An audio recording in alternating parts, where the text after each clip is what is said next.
नमस्कार विद्यार्थी मित्रांनो, मी प्राध्यापक एस के भोटेकर आपल्या सर्वांचे केटीएचएम महाविद्यालयाच्या ई लर्निंग प्लॅटफॉर्मवर हार्दिक स्वागत करतो. विद्यार्थ्यांनो, मागच्या लेक्चरमध्ये आपण भारतीय बँकिंग नियमन कायदा 1949 नुसार रिझर्व्ह बँकेचे असणारे काही अधिकार जे आहे त्यांची सविस्तरपणे चर्चा केली होती. या लेक्चरमध्ये आपण उरलेल्या इतर अधिकारांची सविस्तरपणे चर्चा करणार आहोत. तर आपल्याला माहीतच आहे की भारतीय रिझर्व्ह बँक ही भारतीय बँक व्यवस्थेची मध्यवर्ती बँक आहे. त्यामुळे भारतीय रिझर्व्ह बँकेला रिझर्व्ह बँक कायदा 1934 नुसार व भारतीय बँकिंग नियमन कायदा 1949 नुसार विशेष असे अधिकार देण्यात आलेले आहे. त्यामध्ये आपल्याला भारतीय बँकिंग नियमन कायदा 1949 हा अभ्यासक्रमामध्ये आहे व त्याच्या तरतुदी आपल्याला अभ्यासायच्या आहे. मागच्या लेक्चरमध्ये काही तरतुदींचा आपण सांगोपांग आढावा घेतलेलाच आहे. या लेक्चरमध्ये आपण भारतीय बँकिंग नियमन कायदा 1949 नुसार ज्या इतर अधिकार जे राहिलेले आहेत त्यांचा आढावा घेणार आहोत. त्यामध्ये रिझर्व्ह बँकेचे इतर अधिकार. आता भारतीय बँकिंग नियमन कायदा 1949च्या कलम 9 नुसार भारतीय रिझर्व्ह बँक स्थावर मालमत्ता जास्तीत जास्त 5 वर्षापर्यंत धारण करण्याची अनुमती देऊ शकते. म्हणजे भारतीय बँकिंग नियमन कायदा 1949च्या कलम 9 नुसार भारतीय रिझर्व्ह बँकांना स्थावर मालमत्ता 5 वर्षापर्यंत धारण करण्याची अनुमती देऊ शकते. म्हणजे सर्वसाधारण परिस्थितीमध्ये असा नियम आहे. म्हणजे व्यापारी बँका स्थावर मालमत्ता जास्तीत जास्त 1 वर्षापर्यंत धारण करू शकतात. म्हणजे 1 वर्षापेक्षा जास्त कालावधी करता व्यापारी बँका स्थावर मालमत्ता म्हणजे जमीन, इमारती, इतर कंपन्या किंवा स्थावर मालमत्ता ज्या आहेत त्यांची मालमत्ता स्वतःजवळ 5 वर्षापर्यंत बाळगण्याची अनुमती रिझर्व्ह बँक विशेष तरतूद म्हणून कलम 9 नुसार व्यापारी बँकांना अधिकार देऊ शकते. तर पुढची एक तरतूद आहे ती म्हणजे कलम 10 नुसार.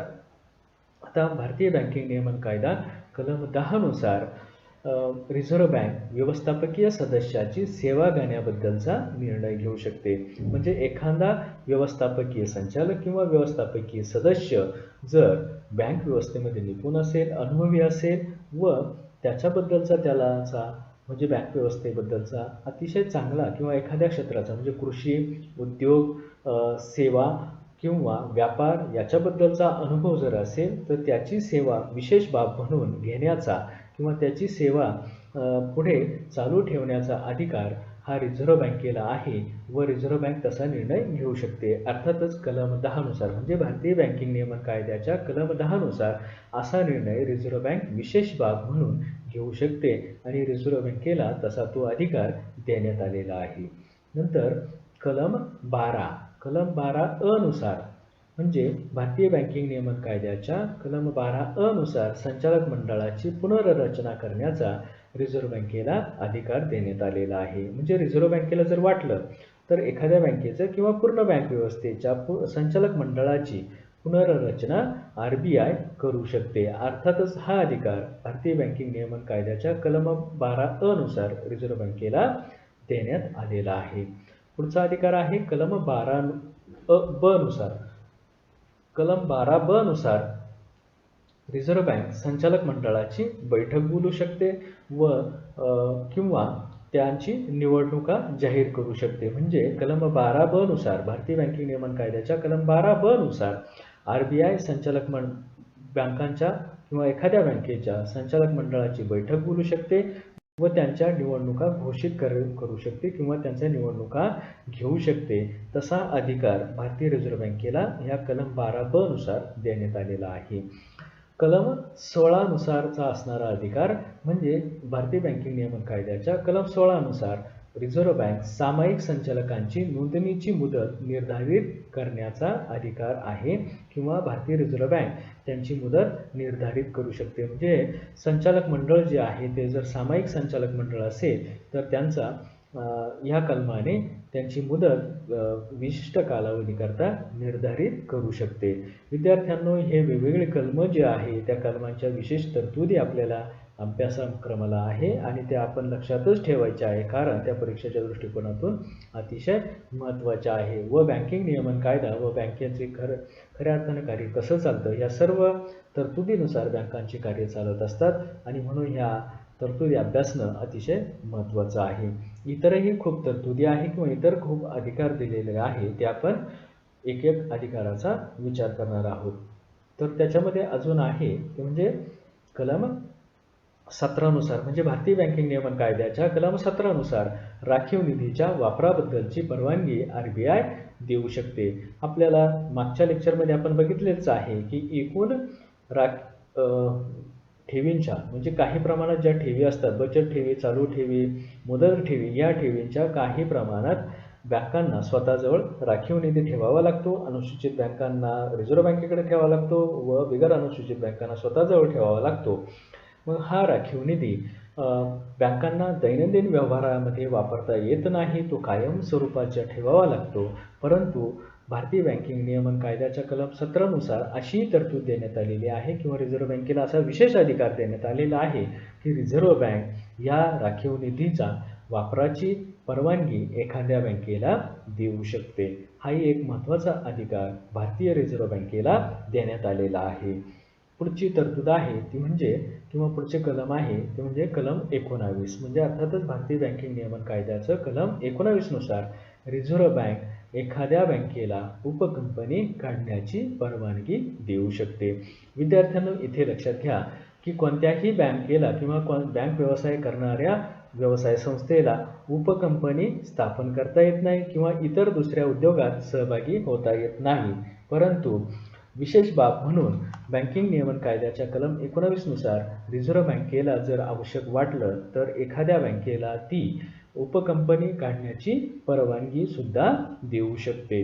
नंतरचा पुढचा आहे किंवा पुढचा अधिकार आहे तो म्हणजे कलम 20 नुसार.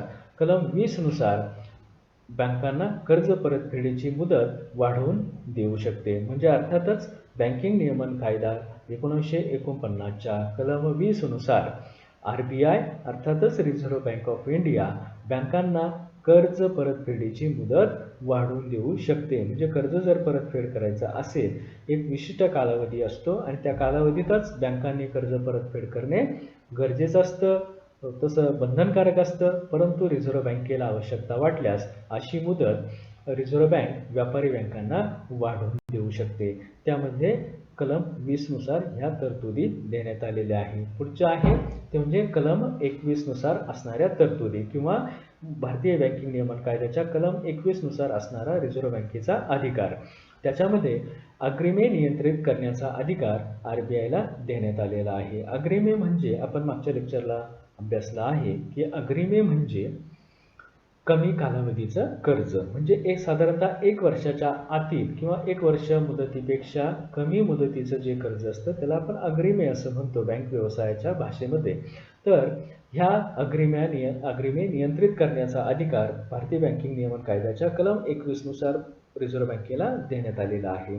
म्हणजे अग्रिम नियंत्रित करीत असताना रिझर्व्ह बँक काय बघते की अग्रिमे देण्याचा हेतू कोणता आहे, अग्रिमे व अग्रिम देताना तारण घेतलेल्या ज्या वस्तू आहेत त्याच्यामधला गाळा किती ठरवण्यात आलेला आहे तोही बघते आणि एकाच व्यक्तीला जास्त अग्रिमे दिले किंवा इतर व्यक्तींनाही दिले किंवा आवश्यक किंवा अग्रक्रम क्षेत्राला दिले या सर्व बाबींचा विचार किंवा RBI ठरवत असते. म्हणजे हा एक विशेष अधिकार भारतीय बँकिंग नियमन कायद्याने अर्थातच कलम 21 नुसार रिझर्व्ह बँकेला देण्यात आलेला आहे.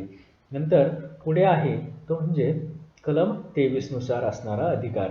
तर भारतीय बँकिंग नियमन कायद्याच्या कलम 23 नुसार बँक व्यवसाय स्थानाबाबत मंजुरी देणे, म्हणजे रिझर्व्ह बँक एखाद्या बँकेला एखाद्या स्थानावर किंवा एखाद्या ठिकाणी बँक व्यवसाय करण्याची अनुमती देऊ शकते किंवा अनुमती नाकारू सुद्धा शकते. म्हणजे या कलम 23 नुसार भारतीय बँक व्यवसायाला स्थानाबद्दल किंवा ठिकाणाबद्दल परवानगी देण्याची मंजुरी देण्याचा अधिकार रिझर्व्ह बँकेला देण्यात आलेला आहे. पुढचा अधिकार आहे किंवा पुढची तरतूद आहे ती म्हणजे भारतीय बँकिंग नियमन कायद्याच्या कलम 28 मध्ये जो विशेष अधिकार भारतीय रिझर्व्ह बँकेला दिलेला आहे तो म्हणजे माहिती योग्य वाटेल त्या स्वरूपात प्रसिद्ध करणे. म्हणजे भारतीय रिझर्व्ह बँकेला वाटलं त्या स्वरूपात, त्या नमुन्यामध्ये, त्या विशेष बाबीमध्ये भारतीय बँक व्यवस्थेची माहिती किंवा डेटा किंवा सांख्यिकी माहिती RBI प्रसिद्ध करत असते आणि त्या प्रसिद्धीवर कोणत्याही स्वरूपाचा आक्षेप इतर बँकांना रिझर्व्ह बँकेवर घेता येत नाही. म्हणजे रिझर्व्ह बँकेची हे विशेष तरतूद आहे किंवा विशेष असा अधिकार या कलमाने भारतीय रिझर्व्ह बँकेला दिलेला आहे, म्हणजे माहिती प्रसिद्ध करणे. नंतर पुढचा अधिकार आहे किंवा पुढची तरतूद आहे म्हणजे बँकिंग नियमन कायद्याच्या कलम 30 नुसार लेखापरीक्षकाच्या नियुक्तीस परवानगी देणे. प्रत्येक व्यापारी बँकेने किंवा बँक व्यवसाय करणाऱ्या प्रत्येक कंपनीने किंवा व्यवसाय संस्थेने आपल्या सर्व व्यवहारांचं लेखापरीक्षण करणे बंधनकारक असतं. आर्थिक वर्ष संपल्यानंतर तर त्या लेखापरीक्षणासाठी जो लेखापरीक्षकाची जी आवश्यकता असते त्या लेखापरीक्षकाच्या नियुक्तीस परवानगी देण्याचा अधिकार हा रिझर्व्ह बँकेला कलम 30 नुसार म्हणजे भारतीय बँकिंग नियमन कायद्याच्या कलम 30 नुसार देण्यात आलेला आहे. नंतरची पुढची तरतूद आहे ती म्हणजे कलम 34 अ नुसार. कलम 34 अ नुसार बँकेच्या दस्तऐवजांचा गोपनीयतेबद्दलचा दाखला किंवा अहवाल रिझर्व्ह बँक देत असते. म्हणजे बँकिंग कंपन्या ज्या आहे किंवा बँक व्यवसाय करणाऱ्या ज्या संस्था आहे त्यांचे जे दस्तऐवज आहे त्यांच्या दस्तऐवजांच्या गोपनीयतेबद्दलचा जो दाखला आहे म्हणजे त्यांचे दस्तऐवज कोणत्याही स्वरूपात सार्वजनिकरित्या करण्यात आलेले नाही किंवा करण्यात येणार नाही याच्याबद्दलचा अहवाल किंवा याच्याबद्दलची हमीचा दाखला हा रिझर्व्ह बँक व्यवसायांना देत असते किंवा बँकांना देत असते. तो कलम 34 अ नुसारचा भारतीय रिझर्व्ह बँकेचा अधिकार आहे. नंतरचा अजूनही इतर खूप अधिकार आहे किंवा मुख्य असे इतर काही स्वरूपाचे अधिकार आहे त्यांचाही आपण विचार करणार आहोत. तर अजून पुढचा अधिकार आहे तो म्हणजे कलम 35 अ नुसार बँकांना आदेश देण्याचा अधिकार किंवा बँकांना आदेश देण्याचं कार्य.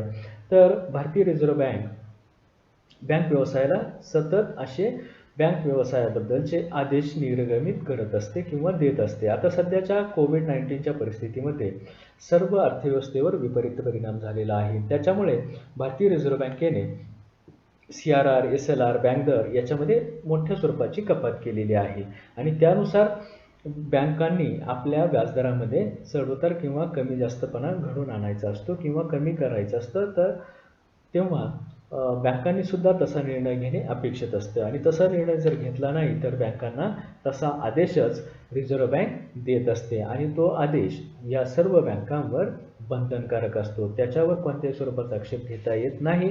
म्हणजेच भारतीय रिझर्व्ह बँकेने दिलेल्या आदेशाचं पालन करणे हे सर्व बँकांवर बंधनकारक असतं आणि तो अधिकार भारतीय रिझर्व्ह बँकेला बँकिंग नियमन कायद्याच्या कलम 35 अ नुसार देण्यात आलेला आहे. नंतर पुढचा अधिकार देण्यात आलेला आहे किंवा पुढची तरतूद आहे ती म्हणजे कलम 35 ब नुसार व्यवस्थापकीय संचालकांच्या नियुक्तीसंबंधीचे नियम बदलण्यास अनुमती देणे. म्हणजे सर्वसाधारणपणे नियम असतात, संचालकांच्या नियुक्तीचे नियम असतात आणि त्याच्यामध्ये जर रिझर्व्ह बँकेला वाटलं तर त्या नियमामध्ये बदल करायचे आहे तर रिझर्व्ह बँक तसं बदल करू शकते आणि तो अधिकार कलम 35 ब नुसार भारतीय रिझर्व्ह बँकेला देण्यात आलेला आहे. पुढचं तरतूद आहे किंवा पुढचा अधिकार रिझर्व्ह बँकेचा आहे तो म्हणजे कलम 36 नुसार स्वतंत्र कलमात दिलेले अधिकार व कार्य यांची एकत्रित अंमलबजावणी करणे. उदाहरणार्थ म्हणजे हे दोन कलम आहे 35 अ व 35 ब यांची जर एकत्रितपणे एखाद्या बँकेवर अंमलबजावणी करायची किंवा संपूर्ण बँक व्यवस्थेवर अंमलबजावणी करायची आहे तर कलम 36 नुसार भारतीय रिझर्व्ह बँकेला तसा अधिकारच देण्यात आलेला आहे. म्हणजे भारतीय बँकिंग नियमन कायद्याच्या कलम 36 नुसार RBI म्हणजेच रिझर्व्ह बँक ऑफ इंडिया हे सर्व दिलेले अधिकार व कार्य यांच्या एकत्रितपणे बँक व्यवस्थेवर अंमलबजावणी करू शकते. म्हणजे सर्व अधिकारांचा एकदाच वापर करायचा असेल तर तसं सुद्धा किंवा तो सुद्धा निर्णय रिझर्व्ह बँक घेऊ शकते आणि ते अतिशय महत्त्वाचं कलम आहे ते म्हणजे कलम 36 नुसार असं RBI केव्हाही करू शकते. तो तसा RBIला अधिकारच या कायद्याने देण्यात आलेला आहे. नंतरचा पुढचा आहे म्हणजे कलम 36 नुसार एखादी बँक बंद झाली आहे असे जाहीर करणे.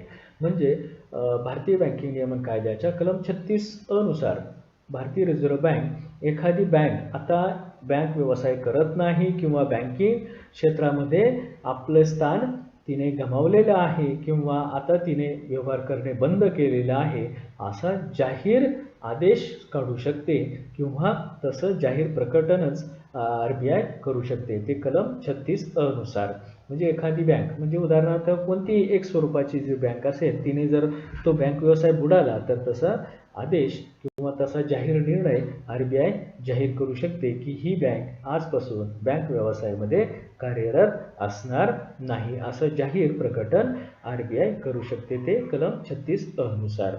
पुढची तरतूद आहे किंवा पुढचा RBIचा अधिकार आहे ते म्हणजे कलम 37 व 38 नुसार भारतीय बँकिंग नियमन कायदाच्या कलम 37 व 38 नुसार एखाद्या बँकेला बँक व्यवसाय बंद करण्यासाठी अर्ज करण्यास सांगणे. म्हणजे हा सुद्धा एक महत्त्वाचा अधिकार भारतीय बँकिंग नियमन कायद्याने रिझर्व्ह बँकेला देण्यात आलेला आहे. अर्थात तो कलम 37 व 38 नुसार देण्यात आलेला आहे. म्हणजेच एखादी बँक जी आहे त्या बँकेने आजपासून म्हणजे तुम्ही आता बँक व्यवसाय करायचा नाही तसा आदेश रिझर्व्ह बँक काढू शकते आणि तसा अर्ज रिझर्व्ह बँकेला करायचा असतो त्या बँकेने की आता इथून पुढे आम्हाला बँक व्यवसाय करायचा नाही असं सक्तीचा आदेश रिझर्व्ह बँक त्या विशिष्ट बँकेला देऊ शकते, सांगू शकते आणि तसा अर्ज रिझर्व्ह बँकेला तुम्ही करा की आजपासून म्हणजे येणाऱ्या काही दिवसापासून अशा विशिष्ट तारखेपासून ही बँक आता बँक व्यवसायामध्ये असणार नाही असा अर्ज रिझर्व्ह बँकेला करायचा असतो आणि तसा आदेश रिझर्व्ह बँक त्या बँकेला बजावत असते. हा कलम 37 व 38 नुसार देण्यात आलेला अधिकार आहे. नंतरचे पुढची तरतूद आहे कलम 39 नुसार एखाद्या बँकेची विसर्जक म्हणून कार्य करणे. म्हणजे एखादी बँक बुडाली, दिवाळखोरीत निघाली किंवा बँक व्यवस्थेमध्ये तोटा झाला किंवा तिने गैरप्रकार केला तर त्या बँकेला विसर्जन म्हणजे त्या बँकेचं इतर बँक व्यवसायामध्ये विलगीकरण किंवा विसर्जन करून टाकणे किंवा त्या बँकेचं पूर्ण ताब्यात घेऊन टाकणे त्यासाठी कलम 39 नुसार भारतीय रिझर्व्ह बँकेला विशिष्ट असे अधिकार बहाल करण्यात आलेले आहे. म्हणजेच भारतीय बँकिंग नियमन कायद्याच्या कलम 39 नुसार रिझर्व्ह बँक ऑफ इंडिया एखाद्या बँकेची विसर्जक म्हणून सुद्धा कार्य करू शकते. म्हणजे त्या बँकेचं विसर्जन सुद्धा करू शकते. अतिशय महत्त्वाचा असा अधिकार भारतीय रिझर्व्ह बँकेला या कलमानुसार देण्यात आलेला आहे. पुढची तरतूद आहे किंवा पुढचा अधिकार देण्यात आलेला आहे तो म्हणजे कलम 45 नुसार एखाद्या बँकेचा कारभार तात्पुरता स्थगित करणे किंवा तिच्या विलनीकरणाची योजना तयार करण्यासाठी केंद्र सरकारकडे अर्ज करणे. म्हणजेच भारतीय बँकिंग नियमन कायद्याच्या कलम 45 नुसार भारतीय रिझर्व्ह बँक एखाद्या बँकेला कारभार म्हणजे तिचा व्यवहार तात्पुरत्या स्वरूपात स्थगित करू शकते व तिचे विलनीकरण म्हणजे एखाद्या बँकेचं विलनीकरण हे इतर बँकांमध्ये करून टाका किंवा करावायला पाहिजे असा अर्ज किंवा असा विनंतीपर अर्ज केंद्र सरकारला करू शकते. विद्यार्थ्यांनो सध्या आपण लक्षात घ्या की 1 एप्रिल 2017 पासून भारत सरकारने बऱ्याच बँकांचे विलनीकरण करण्याचं योजना आखलेली आहे आणि तेच अर्थातच रिझर्व्ह बँकेच्या शिफारसीनुसार करण्यात आलेलं आहे. म्हणजे बऱ्याच बँकांचे आता विलनीकरण सुरू आहे आणि तो अधिकार भारतीय रिझर्व्ह बँकेला भारतीय बँकिंग नियमन कायद्याच्या कलम 45 नुसार देण्यात आलेला आहे. हे लक्षात घेण्याची बाब आहे.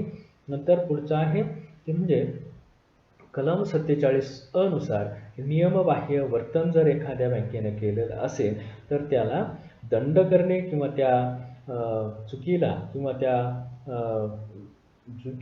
चूक केलेली आहे त्या बँकेने त्याच्याबद्दल दंड आकारणे किंवा दंड ठोकावणे हे सुद्धा भारतीय रिझर्व्ह बँकेचा एक महत्त्वाचा अधिकार आहे. तो भारतीय बँकिंग नियमन कायद्याच्या कलम 47 अनुसार भारतीय रिझर्व्ह बँकेला मिळालेला आहे. म्हणजे एखाद्या बँकेने गैरवर्तन बँक व्यवसायात केलेलं असेल तर त्या वर्तनाबद्दल दंड आकारणे.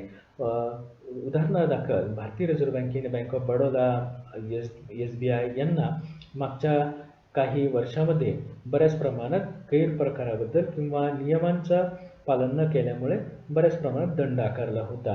तर तसं RBI केव्हाही करू शकते आणि एखादी बँकेने जर RBIच्या नियमांचं, तत्वांचं किंवा दिशानिर्देशांचं, आदेशांचं पालन केलं नसेल किंवा तसं RBIला निदर्शनात आलं तर RBI अशा बँकांना मोठा आर्थिक दंड सुद्धा आकारू शकते आणि ते कलम 47 नुसार RBIला तसा अधिकारच देण्यात आलेला आहे. तर विद्यार्थ्यांनो, लक्षात घ्या की आपण RBIचे उरलेले जे अधिकार आहे त्यांचा सविस्तरपणे अभ्यास केलेला आहे. ही सर्व कलम पाठ जरी नाही झाले तरी चालेल, पण लक्षात घ्या की प्रत्येक कलमाच्या अशा विशेष अशा तरतुदी आहे आणि ह्या तरतुदी आपल्याला पुढे अभ्यासण्यासाठी किंवा पुढच्या करिअरसाठी खूप महत्त्वाच्या आहे.